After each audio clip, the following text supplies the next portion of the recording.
आज की short analysis में हम डिस्कस करेंगे वेसुवियस इंडिया स्टॉक के ऊपर। दोस्तों ये स्टॉक मई 2024 से करेक्शन के अंदर चल रहा है। मोटा मोटी देखो तो दोस्तों इसने 4 महीने यानी पूरा एक क्वार्टर करेक्शन में बिता दिया। और करेक्शन में भी दोस्तों इसने दोनों तरह का करेक्शन दिया। इसने प्राइस वाइज करेक्शन भी दिया और टाइम वाइज करेक्शन भी दिया।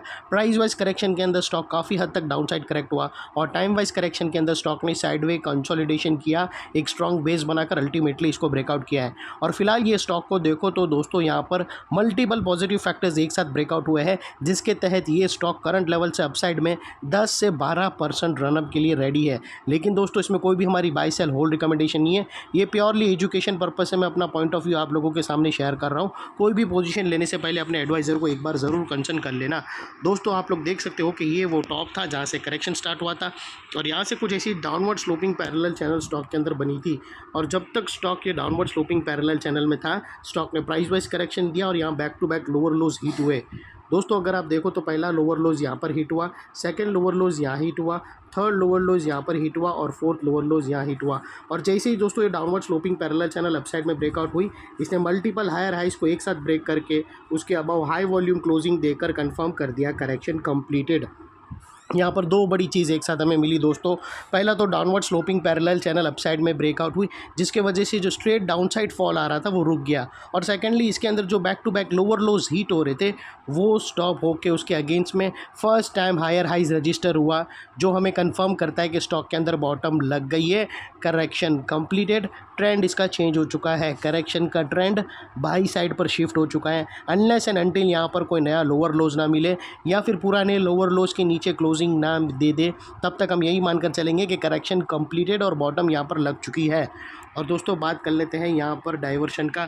तो दोस्तों अगर मैं आप लोगों को MACD डालकर दिखाऊँ तो यहाँ पर हमें क्लियर डाइवर्शन विटनेस होता है। प्राइस एक्शन के जो लोअर लोज है, अगर आप कंपेयर करो MACD के ऑसिलेशन से, तो यहाँ डाइवर्शन विटनेस होगा। प्राइस एक्शन के जो लोअर लोज हुएंगे दोस्तों अगर आप देखो तो डाउन साइड में टिल्ट हुए हैं और वही MACD के ऑसिलेशन अपसाइड में टिल्ट होकर यहाँ से हमें ब्रेकआउट मिला है, जो एक अपसाइड मोमेंटम पंप करेगा स्टॉक के अंदर। और फाइनली दोस्तों बात कर लेते हैं यहाँ पर चार्ट पैटर्न की। तो दोस्तों अगर आप लोगों को बताओ तो यहाँ पर हमें एक ज़बरदस्त रिवर्सल चार्ट पैटर्न मिली है और दोस्तों वो है ट्रायंगुलर चार्ट पैटर्न। दोस्तों अगर आप देखो तो यहाँ पर हमें एक बेहतरीन ट्रायंगुलर चार्ट पैटर्न रिवर्सल मिली है। और दोस्तों ये जो ट्रायंगुलर चार्ट पैटर्न की जो एक्यूरेसी होती है वो दोस्तों तकरीबन 70 से 80% की होती है। और ये जो इनसाइड रेंज है ट्रायंगुलर चार्ट पैटर्न की दोस्तों, ये तकरीबन 10 से 12% की है। जो ये रेंज से ब्रेकआउट होने के बाद अपसाइड स्टार्ट करेंगी तो 10 to 12% रनअप देगा सीधा अपसाइड में। और वो लिहाज से दोस्तों जो स्टॉक का टारगेट निकल कर आता है वो तकरीबन 5900 का है। और दोस्तों अगर 5900 के ऊपर भी सस्टेन क्लोजिंग दे दी तो इसके अंदर एक डबल धमाका स्ट्रेटजी भी कम आ सकती है।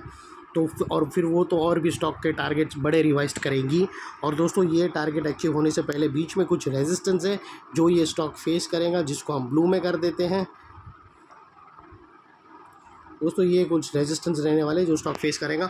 और यहाँ पर दोस्तों स्टॉप लॉस रखने के मल्टीपल ऑप्शन अवेलेबल है। आप फर्स्ट ब्रेकआउट कैंडल के लो के नीचे क्लोजिंग बेसिस पे रख सकते हो या फिर दोस्तों ATR की भी हेल्प ले सकते हो। और दोस्तों इतना मेक श्योर करना कि आपका risk to reward ratio at least 1:2 या 1:1.5 के आसपास हो। और सेकेंडली दोस्तों नेकलाइन के पास का ये एरिया बहुत ही इंपॉर्टेंट एरिया बनकर खड़ा है, क्योंकि अगर आप देखो तो मल्टीपल पॉजिटिव फैक्टर्स यहाँ पर एक्शन में आते हुए हमें मिले। यही एरिया पे दोस्तों downward sloping parallel channel upside में ब्रेकआउट हुई, लोअर लोज हायर हाइज में शिफ्ट हुए।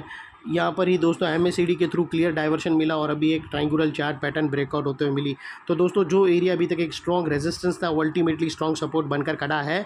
और इनकेस अगर टारगेट से पहले कहाँ पर भी स्टॉक ने सेलिंग प्रेशर फेस किया और वापस वो नेकलाइन को रिटेस्ट करने आया, तो दोस्तों रिटेस्ट के टाइम पे नेकलाइन का ये एरिया सामने आके एक स्ट्रॉन्ग सपोर्ट का काम करेगा और स्टॉक को अपसाइड में पुश करेगा या साइड बाई कंसोलिडेशन में। और इतने बड़े स्ट्रॉन्ग सपोर्ट के नीचे तुम्हारा स्टॉप लॉस होना चाहिए जो आसानी से हिट ना हो। और बाय एनी चांस अगर हिट भी हो जाता है तो दोस्तों नो इफ़ नो बट सीधा स्टॉप लॉस देकर ट्रेड को क्लोज कर देना चाहिए। ये थी हमारी एनालिसिस। अच्छी लगे तो प्लीज़ चैनल को लाइक शेयर सब्सक्राइब करते रहना। हम ऐसे ही अच्छे स्टॉक आप लोगों के लिए कंटिन्यू लाते रहेंगे। Thank you.